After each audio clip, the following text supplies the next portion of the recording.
ಬರೋಬ್ಬರಿ 63 ದಿನಗಳ ಕಾಲ ಬಳ್ಳಾರಿ ಸೆಂಟ್ರಲ್ ಜೈಲ್, 68 ದಿನಗಳ ಕಾಲ ಪರಪ್ಪನಾಗ್ರಹಾರ ವಾಸ ಎಲ್ಲ ಮುಗಿಸಿ ಬೇಲ್ ಮೇಲೆ ಆಚೆ ಬಂದಿದ್ದಾರೆ ದರ್ಶನ್.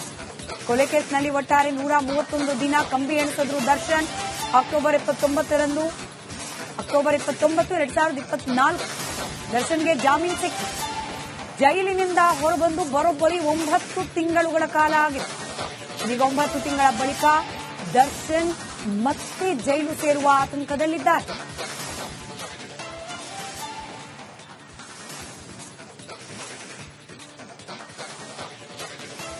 ಮತ್ತಷ್ಟು ಡೀಟೇಲ್ಸ್ನೊಂದಿಗೆ ನನ್ನ ಕಲೀಗ್ ಅರವಿಂದ್ ನೇರ ಸಂಪರ್ಕದಲ್ಲಿದ್ದಾರೆ. ಅರವಿಂದ್, ಜೈಲು ಅಂತ ಹೋಗುವ ಅನಿವಾರ್ಯತೆ ಬಂದ್ರೆ ಬೆಂಗಳೂರಿನ ಪರಪ್ಪನಾಗ್ರಹಾರನ ಬಳ್ಳಾರಿಯ ಸೆಂಟ್ರಲ್ ಜೈಲು?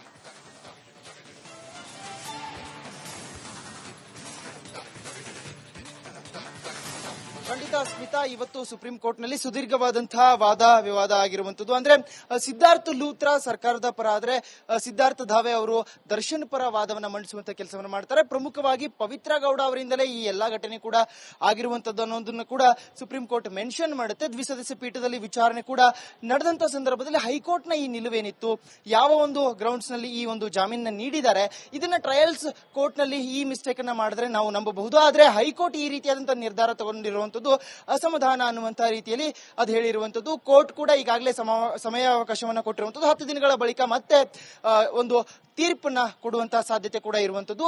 ಇದಲ್ಲದೆ ಈಗ ಒಂದು ವೇಳೆ ಜಾಮೀನು ಸಿಕ್ಕಿದ್ದೆ ಆದಲ್ಲಿ ಯಾವ ರೀತಿಯ ಪ್ರಕ್ರಿಯೆ ಇರುತ್ತೆ ಅನ್ನುವಂಥದ್ದನ್ನ ನೋಡೋದಾದ್ರೆ, ಮುಖ್ಯವಾಗಿ ದರ್ಶನ್ ಅವರಿಗೆ ಒಂದು ನೋಟಿಸ್ ಸರ್ವ್ ಆಗುತ್ತೆ ಕೋರ್ಟ್ ಕಡೆಯಿಂದ. ಜೊತೆಗೆ ಅವರ ಪರ ವಕೀಲರು ಕೂಡ ಅವರಿಗೆ ತಿಳಿಸ್ತಾರೆ ಕೋರ್ಟ್ಗೆ ಬಂದು ಹಾಜರಾಗಬೇಕಾಗುತ್ತೆ. ಟ್ರಯಲ್ ಕೋರ್ಟ್ ಏನಿತ್ತು, ಟ್ರಯಲ್ ಕೋರ್ಟ್ ನಲ್ಲಿ ಅವರು ಬಂದು ಹಾಜರಾಗಬೇಕಾಗುತ್ತೆ. ಅಲ್ಲಿ ಅಂತ ಸಂದರ್ಭದಲ್ಲಿ ಪೊಲೀಸರು ಅವರನ್ನ ವಶಕ್ಕೆ ಪಡೆದು ಅದಾದ ಬಳಿಕ ಅವ್ರನ್ನ ಕಸ್ಟಡಿಗೆ ಕೊಡುವುದು, ಜೊತೆಗೆ ಜೇಸಿಗೆ ಕಳಿಸುವಂತದ್ದು, ಅಂದ್ರೆ ನ್ಯಾಯಾಂಗ ಬಂಧನಕ್ಕೆ ಕಳಿಸುವಂತಹ ರೀತಿಯಲ್ಲಿ ಮತ್ತೆ ಟ್ರಯಲ್ ನಡೆಯುತ್ತೆ. ಅದಲ್ಲದೆ ಕೂಡ ದರ್ಶನ್ ಅವರು ಕೂಡ ಒಂದು ಅರ್ಜಿಯನ್ನು ಸಲ್ಲಿಸಬಹುದು, ನನಗೆ ಸಮಯಾವಕಾಶ ಕೊಡಬೇಕಾಗುತ್ತೆ, ಯಾಕಂದ್ರೆ ಇವರ ಈಗಾಗಲೇ ಶೂಟಿಂಗ್ ನ ನಿಮಿತ್ತ ಆ ಕಾರಣದಿಂದಾಗಿ ಥೈಲ್ಯಾಂಡ್ ನಲ್ಲಿ ಇರೋದ್ರಿಂದ ನನಗೆ ಕಾಲಾವಕಾಶ ಬೇಕು ಅಂತ ಕೇಳಿ ಮನವಿಯನ್ನು ಕೂಡ ಸಲ್ಲಿಸಲು ಅವಕಾಶ ಇದೆ. ಮತ್ತೊಂದು ಭಾಗದಲ್ಲಿ ಪವಿತ್ರ ಹಾಗೆ ಇನ್ನು 7 ಆರೋಪಿಗಳೇನಿದ್ದಾರೆ ಅವರೆಲ್ಲರಿಗೂ ಕೂಡ ಈಗ ಸಂಕಷ್ಟ ಎದುರಾಗಿರುವಂತದ್ದು. ಒಂದು ವೇಳೆ ಇಲ್ಲಿ ದರ್ಶನ್ ಅವರ ಈ ಜಾಮೀನು ರದ್ದತಿ ಏನಿದೆ ಅದನ್ನ ಕನ್ಫರ್ಮೇಶನ್ ಮಾಡಿ ಕ್ಯಾನ್ಸಲ್ ಮಾಡಿದ್ದೇ ಆದಲ್ಲಿ ಇಲ್ಲಿ ದರ್ಶನ್ಗೆ ಮತ್ತೆ ಜೈಲಿಗೆ ಹೋಗುವಂತ ಸಾಧ್ಯತೆ ಇರುತ್ತೆ ಒಂದು ಭಾಗದಲ್ಲಾದ್ರೆ. ಮತ್ತೊಂದು ಭಾಗದಲ್ಲಿ ಇವರು ಯಾವ ಜೈಲಿಗೆ ಶಿಫ್ಟ್ ಆಗ್ತಾರೆ ಅನ್ನುವಂಥದ್ದನ್ನು ನೋಡೋದಾದ್ರೆ ಖಂಡಿತವಾಗ್ಲೂ ಪರಪ್ಪನ ಅಗ್ರಹಾರಕ್ಕೆ ಇವರನ್ನು ಶಿಫ್ಟ್ ಮಾಡ್ತಾರೆ ಅನ್ನೋದು ಬಹುಶಃ ಇಲ್ಲಿ ಒಂದು ಪ್ರಶ್ನೆಯಾಗಿ ಉಳಿದಿರುವಂತದ್ದು. ಕಾರಣ ಇವರು ಅಲ್ಲಿದ್ದಂತಹ ಆರೋಪಿಗಳ ಜೊತೆಗೆ ವಿಲ್ಸನ್ ಗಾರ್ಡನ್ ನಾಗ ಆಗಿರ್ಬೋದು, ಇನ್ನಿತರ ಆರೋಪಿಗಳ ಜೊತೆಗೆ ಅಲ್ಲಿ ಸಿಗರೆಟ್ ಸೇದುವಂತ ಕೆಲಸವನ್ನ ಮಾಡಿರ್ತಾರೆ. ಅದರ ಫೋಟೋ ಕೂಡ ಎಲ್ಲೆಡೆ ವೈರಲ್ ಕೂಡ ಆಗಿರುತ್ತೆ. ಹಾಗಾಗಿ ಅವರನ್ನ ಪರಪ್ಪನ ಅಗ್ರಹಾರದ ಹೊರತಾಗಿ ಬೇರೆ ಜೈಲ್ಗಳಿಗೆ ಶಿಫ್ಟ್ ಮಾಡುವಂತ ಕೆಲಸ ಆಗುತ್ತಾ ಅನ್ನುವಂಥದ್ದನ್ನ ಕಾಯ್ದು ನೋಡಬೇಕಾಗಿದೆ. ಒಟ್ಟಾರೆಯಾಗಿ ಈಗ ಸುಮಾರು 10 ದಿನಗಳ ಕಾಲ ಕಾಲಾವಕಾಶ ಇರೋದ್ರಿಂದ ದರ್ಶನ್ಗೆ ಸ್ವಲ್ಪ ಮಟ್ಟಿಗೆ ರಿಲೀಫ್ ಸಿಕ್ಕರೂ ಕೂಡ ಸುಪ್ರೀಂನ ನಿರ್ಧಾರ ಯಾವ ತರ ಇರುತ್ತೆ ಅನ್ನುವಂಥದ್ದನ್ನ ಕಾಯ್ದು ನೋಡಬೇಕಾಗಿದೆ. ಸ್ಮಿತಾ, ರೈಟ್. ಅರವಿಂದ್, ಮತ್ತೊಂದು ಸುದ್ದಿ ಇದೆ, ಸಂಪರ್ಕದಲ್ಲಿರಿ. ಬರೋಬ್ಬರಿ 63 ದಿನಗಳ ಕಾಲ ಬಳ್ಳಾರಿ ಸೆಂಟ್ರಲ್ ಜೈಲ್, 68 ದಿನಗಳ ಕಾಲ ಪರಪ್ಪನಾಗ್ರಹಾರ ವಾಸ ಎಲ್ಲ ಮುಗಿಸಿ ಬೇಲ್ ಮೇಲೆ ಆಚೆ ಬಂದಿದ್ದಾರೆ ದರ್ಶನ್. ಕೊಲೆ ಕೇಸ್ನಲ್ಲಿ ಒಟ್ಟಾರೆ 131 ದಿನ ಕಂಬಿ ಎಣಿಸಿದ್ರು ದರ್ಶನ್.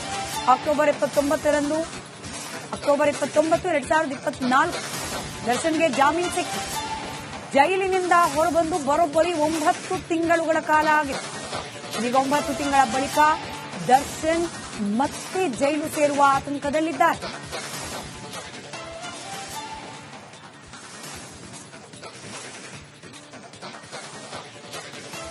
ಮತ್ತಷ್ಟು ಡೀಟೇಲ್ಸ್ನೊಂದಿಗೆ ನನ್ನ ಕಲೀಗ್ ಅರವಿಂದ್ ನೇರ ಸಂಪರ್ಕದಲ್ಲಿದ್ದಾರೆ. ಅರವಿಂದ್, ಜೈಲು ಅಂತ ಹೋಗುವ ಅನಿವಾರ್ಯತೆ ಬಂದ್ರೆ ಬೆಂಗಳೂರಿನ ಪರಪ್ಪನಾಗ್ರಹಾರನ ಬಳ್ಳಾರಿಯ ಸೆಂಟ್ರಲ್ ಜೈಲು?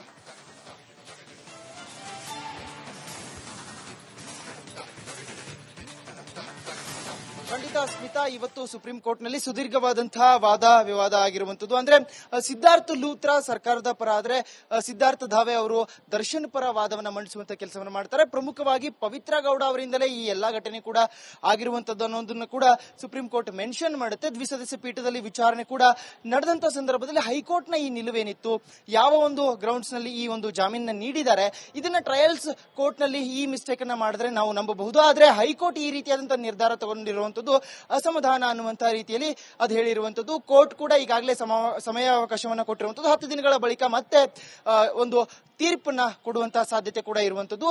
ಇದಲ್ಲದೆ ಈಗ ಒಂದು ವೇಳೆ ಜಾಮೀನು ಸಿಕ್ಕಿದ್ದೆ ಆದಲ್ಲಿ ಯಾವ ರೀತಿಯ ಪ್ರಕ್ರಿಯೆ ಇರುತ್ತೆ ಅನ್ನುವಂಥದ್ದನ್ನ ನೋಡೋದಾದ್ರೆ, ಮುಖ್ಯವಾಗಿ ದರ್ಶನ್ ಅವರಿಗೆ ಒಂದು ನೋಟಿಸ್ ಸರ್ವ್ ಆಗುತ್ತೆ ಕೋರ್ಟ್ ಕಡೆಯಿಂದ. ಜೊತೆಗೆ ಅವರ ಪರ ವಕೀಲರು ಕೂಡ ಅವರಿಗೆ ತಿಳಿಸ್ತಾರೆ ಕೋರ್ಟ್ಗೆ ಬಂದು ಹಾಜರಾಗಬೇಕಾಗುತ್ತೆ.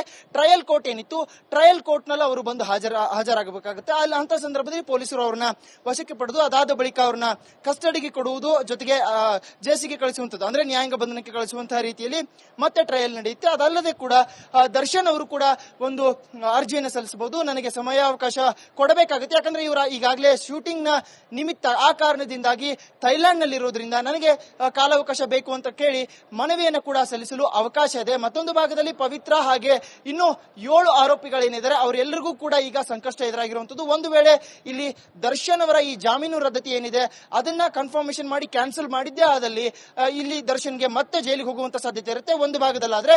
ಮತ್ತೊಂದು ಭಾಗದಲ್ಲಿ ಇವರು ಯಾವ ಜೈಲಿಗೆ ಶಿಫ್ಟ್ ಆಗ್ತಾರೆ ಅನ್ನುವಂಥದ್ದನ್ನ ನೋಡೋದಾದ್ರೆ ಖಂಡಿತವಾಗ್ಲೂ ಪರಪ್ಪನ ಅಗ್ರಹಾರಕ್ಕೆ ಇವರನ್ನು ಶಿಫ್ಟ್ ಮಾಡ್ತಾರೆ ಅನ್ನೋದು ಬಹುಶಃ ಇಲ್ಲಿ ಒಂದು ಪ್ರಶ್ನೆಯಾಗಿ ಉಳಿದಿರುವಂತದ್ದು. ಕಾರಣ ಇವರು ಅಲ್ಲಿದ್ದಂತಹ ಆರೋಪಿಗಳ ಜೊತೆಗೆ ವಿಲ್ಸನ್ ಗಾರ್ಡನ್ ನಾಗ ಆಗಿರ್ಬೋದು, ಇನ್ನಿತರ ಆರೋಪಿಗಳ ಜೊತೆಗೆ ಅಲ್ಲಿ ಸಿಗರೆಟ್ ಸೇದುವಂತ ಕೆಲಸವನ್ನ ಮಾಡಿರ್ತಾರೆ. ಅದರ ಫೋಟೋ ಕೂಡ ಎಲ್ಲೆಡೆ ವೈರಲ್ ಕೂಡ ಆಗಿರುತ್ತೆ. ಹಾಗಾಗಿ ಅವರನ್ನ ಪರಪ್ಪನ ಅಗ್ರಹಾರದ ಹೊರತಾಗಿ ಬೇರೆ ಜೈಲ್ಗಳಿಗೆ ಶಿಫ್ಟ್ ಮಾಡುವಂತ ಕೆಲಸ ಆಗುತ್ತಾ ಅನ್ನುವಂಥದ್ದನ್ನ ಕಾಯ್ದು ನೋಡಬೇಕಾಗಿದೆ. ಒಟ್ಟಾರೆಯಾಗಿ ಈಗ ಸುಮಾರು 10 ದಿನಗಳ ಕಾಲಾವಕಾಶ ಇರೋದ್ರಿಂದ ದರ್ಶನ್ಗೆ ಸ್ವಲ್ಪ ಮಟ್ಟಿಗೆ ರಿಲೀಫ್ ಸಿಕ್ಕರೂ ಕೂಡ ಸುಪ್ರೀಂನ ನಿರ್ಧಾರ ಯಾವ ತರ ಇರುತ್ತೆ ಅನ್ನುವಂಥದ್ದನ್ನ ಕಾಯ್ದು ನೋಡಬೇಕಾಗಿದೆ. ಸ್ಮಿತಾ, ರೈಟ್. ಅರವಿಂದ್, ಮತ್ತೊಂದು ಸುದ್ದಿ ಇದೆ, ಸಂಪರ್ಕದಲ್ಲಿರಿ. ಬರೋಬ್ಬರಿ 63 ದಿನಗಳ ಕಾಲ ಬಳ್ಳಾರಿ ಸೆಂಟ್ರಲ್ ಜೈಲ್, 68 ದಿನಗಳ ಕಾಲ ಪರಪ್ಪನ ಅಗ್ರಹಾರ ವಾಸ ಎಲ್ಲ ಮುಗಿಸಿ ಬೇಲ್ ಮೇಲೆ ಆಚೆ ಬಂದಿದ್ದಾರೆ ದರ್ಶನ್. ಕೊಲೆ ಕೇಸ್ನಲ್ಲಿ ಒಟ್ಟಾರೆ 131 ದಿನ ಕಂಬಿ ಎಣಿಸಿದ್ರು ದರ್ಶನ್. ಅಕ್ಟೋಬರ್ 29, 2024 ದರ್ಶನ್ಗೆ ಜಾಮೀನು ಸಿಕ್ಕಿತು. ಜೈಲಿನಿಂದ ಹೊರಬಂದು ಬರೋಬ್ಬರಿ 9 ತಿಂಗಳುಗಳ ಕಾಲ ಆಗಿದೆ. ಈಗ 9 ತಿಂಗಳ ಬಳಿಕ ದರ್ಶನ್ ಮತ್ತೆ ಜೈಲು ಸೇರುವ ಆತಂಕದಲ್ಲಿದ್ದಾರೆ.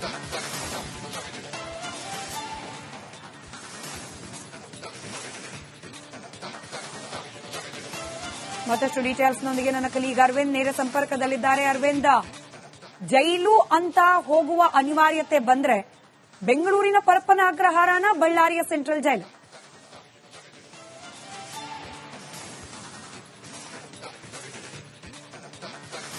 ಖಂಡಿತ ಸ್ಮಿತಾ, ಇವತ್ತು ಸುಪ್ರೀಂ ಕೋರ್ಟ್ ನಲ್ಲಿ ಸುದೀರ್ಘವಾದಂತಹ ವಾದ ವಿವಾದ ಆಗಿರುವಂತದ್ದು. ಅಂದ್ರೆ ಸಿದ್ಧಾರ್ಥ ಲೂತ್ರಾ ಸರ್ಕಾರದ ಪರ ಆದ್ರೆ ಸಿದ್ಧಾರ್ಥ ಧಾವೆ ಅವರು ದರ್ಶನ್ ಪರ ವಾದವನ್ನ ಮಂಡಿಸುವಂತ ಕೆಲಸವನ್ನು ಮಾಡ್ತಾರೆ. ಪ್ರಮುಖವಾಗಿ ಪವಿತ್ರ ಗೌಡ ಅವರಿಂದಲೇ ಈ ಎಲ್ಲಾ ಘಟನೆ ಕೂಡ ಆಗಿರುವಂತದ್ದು ಅನ್ನೋದನ್ನ ಕೂಡ ಸುಪ್ರೀಂ ಕೋರ್ಟ್ ಮೆನ್ಷನ್ ಮಾಡುತ್ತೆ. ದ್ವಿಸದಸ್ಯ ಪೀಠದಲ್ಲಿ ವಿಚಾರಣೆ ಕೂಡ ನಡೆದಂತ ಸಂದರ್ಭದಲ್ಲಿ ಹೈಕೋರ್ಟ್ ನ ಈ ನಿಲುವೇನಿತ್ತು, ಯಾವ ಒಂದು ಗ್ರೌಂಡ್ಸ್ ನಲ್ಲಿ ಈ ಒಂದು ಜಾಮೀನ ನೀಡಿದ್ದಾರೆ, ಇದನ್ನ ಟ್ರಯಲ್ಸ್ ಕೋರ್ಟ್ ನಲ್ಲಿ ಈ ಮಿಸ್ಟೇಕ್ ಅನ್ನ ಮಾಡಿದ್ರೆ ನಾವು ನಂಬಬಹುದು. ಆದ್ರೆ ಹೈಕೋರ್ಟ್ ಈ ರೀತಿಯಾದಂತಹ ನಿರ್ಧಾರ ತಗೊಂಡಿರುವಂತದ್ದು ಅಸಮಾಧಾನ ಅನ್ನುವಂತಹ ರೀತಿಯಲ್ಲಿ ಅದು ಹೇಳಿರುವಂತದ್ದು. ಕೋರ್ಟ್ ಕೂಡ ಈಗಾಗಲೇ ಸಮಯಾವಕಾಶವನ್ನ ಕೊಟ್ಟಿರುವಂತದ್ದು. 10 ದಿನಗಳ ಬಳಿಕ ಮತ್ತೆ ಒಂದು ತೀರ್ಪನ್ನ ಕೊಡುವಂತಹ ಸಾಧ್ಯತೆ ಕೂಡ ಇರುವಂತದ್ದು.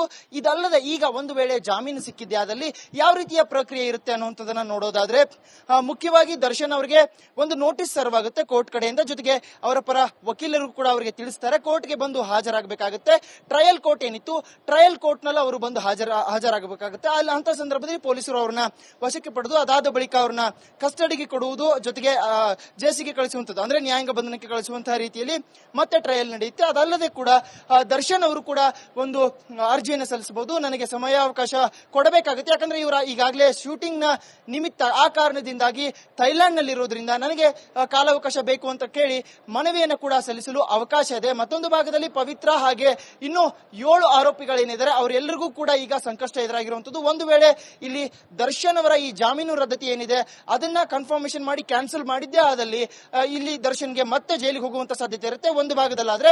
ಮತ್ತೊಂದು ಭಾಗದಲ್ಲಿ ಇವರು ಯಾವ ಜೈಲಿಗೆ ಶಿಫ್ಟ್ ಆಗ್ತಾರೆ ಅನ್ನುವಂಥದ್ದನ್ನ ನೋಡೋದಾದ್ರೆ ಖಂಡಿತವಾಗ್ಲೂ ಪರಪ್ಪನ ಅಗ್ರಹಾರಕ್ಕೆ ಇವರನ್ನು ಶಿಫ್ಟ್ ಮಾಡ್ತಾರೆ ಅನ್ನೋದು ಬಹುಶಃ ಇಲ್ಲಿ ಒಂದು ಪ್ರಶ್ನೆಯಾಗಿ ಉಳಿದಿರುವಂತದ್ದು. ಕಾರಣ ಇವರು ಅಲ್ಲಿದ್ದಂತಹ ಆರೋಪಿಗಳ ಜೊತೆಗೆ ವಿಲ್ಸನ್ ಗಾರ್ಡನ್ ನಾಗ ಆಗಿರ್ಬೋದು, ಇನ್ನಿತರ ಆರೋಪಿಗಳ ಜೊತೆಗೆ ಅಲ್ಲಿ ಸಿಗರೆಟ್ ಸೇದುವಂತ ಕೆಲಸವನ್ನ ಮಾಡಿರ್ತಾರೆ. ಅದರ ಫೋಟೋ ಕೂಡ ಎಲ್ಲೆಡೆ ವೈರಲ್ ಕೂಡ ಆಗಿರುತ್ತೆ. ಹಾಗಾಗಿ ಅವರನ್ನ ಪರಪ್ಪನ ಅಗ್ರಹಾರದ ಹೊರತಾಗಿ ಬೇರೆ ಜೈಲ್ಗಳಿಗೆ ಶಿಫ್ಟ್ ಮಾಡುವಂತ ಕೆಲಸ ಆಗುತ್ತಾ ಅನ್ನುವಂಥದ್ದನ್ನ ಕಾಯ್ದು ನೋಡಬೇಕಾಗಿದೆ. ಒಟ್ಟಾರೆಯಾಗಿ ಈಗ ಸುಮಾರು 10 ದಿನಗಳ ಕಾಲಾವಕಾಶ ಇರೋದ್ರಿಂದ ದರ್ಶನ್ಗೆ ಸ್ವಲ್ಪ ಮಟ್ಟಿಗೆ ರಿಲೀಫ್ ಸಿಕ್ಕರೂ ಕೂಡ ಸುಪ್ರೀಂನ ನಿರ್ಧಾರ ಯಾವ ತರ ಇರುತ್ತೆ ಅನ್ನುವಂಥದ್ದನ್ನ ಕಾಯ್ದು ನೋಡಬೇಕಾಗಿದೆ. ಸ್ಮಿತಾ, ರೈಟ್. ಅರವಿಂದ್, ಮತ್ತೊಂದು ಸುದ್ದಿ ಇದೆ, ಸಂಪರ್ಕದಲ್ಲಿರಿ.